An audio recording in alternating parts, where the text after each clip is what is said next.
Saka sega tumuju swarga. Panglimbang 5 menit dina Senin Pahing tanggal 5 Mei taun 2020 kapetik saka Injil Yohanes bab 6 ayat 22 tekan ayat 29.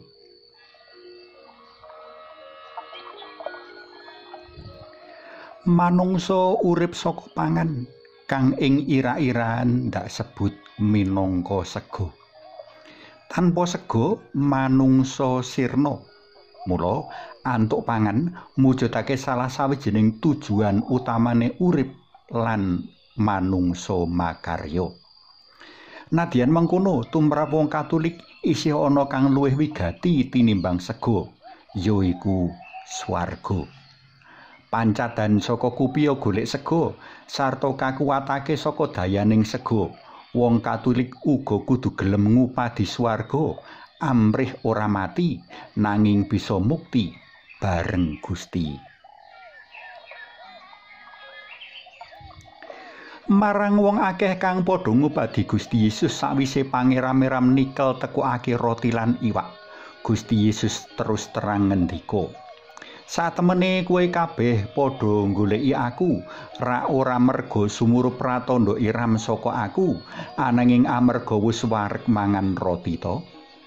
Padha nyambut gawe ora amung labuh pangan kang bisa sirna, ananging nglabuh ana pangan kang tetep lestari dadi urip langgeng, kang bakal diparingake dening putraning manungsa marang kowe, awit panjenengane iki kang tinengeran ing Yang Rama dening Allah mawa tandha ciri dalem." Rikala wong-wong mau nyuwun pirsa apa kang kudu kalakoni amrih bisa nindakake kersaning Allah, Gusti Yesus paring wangsulan. Padha ngandela marang panjenengane kang ingutus Allah.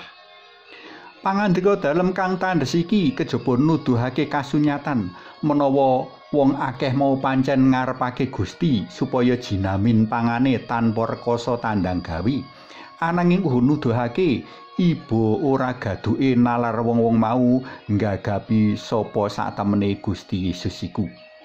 Kudune kanthi pangeram-eram tikel tekuke roti, wong akeh wis padha binuka nalare bab sejatine Gusti lan ngupadi panjenengane saperlu asrah pitaya saengga ora amung pinarengan pangan jasmani wae, ananging uga pinaringan pangan rohani.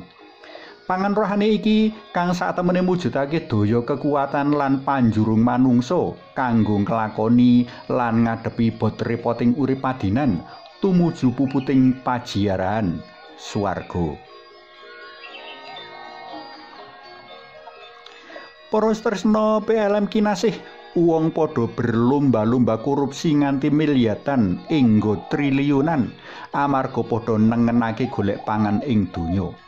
Wong padha labuh tangi esuk umun-umun lan mapan turu lingsir wengi kanggo nyukupi pangan ing donya. Nanging pangripta kitab Mazmur ngelekake menawa tanpa Gusti kabeh mau amung muspra. Mula prayoga dipadha eling lan waspada bab saruh si kuning donya. Aja nganti para pendherek dalem Gusti padha tandang gawe amung mburu kaponane brana donya lan pangan kang pungkasane sirna. Percaya marang Gusti Yesus, Sang Pangan Panguripan, amrih pinaringan panganan lestari. Suwawi sami munjuk kunjung asma dalam Yang Rama so Yang Putra Tuwin Yang Roh Suci. Amin.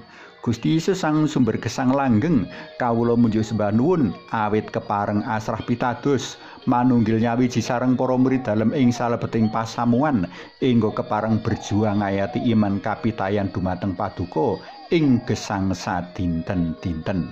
Mugi kawula boten minger-mingkuh saking paduka. Panjenengan kawula puji lan luhuraken sareng Yang Rama lan Yang Roh Suci sakmenika sarta ing salami-laminipun. Amin. Kunjung asma dalem Yang Rama so Yang Putra Tuwin Yang Roh Suci. Amin.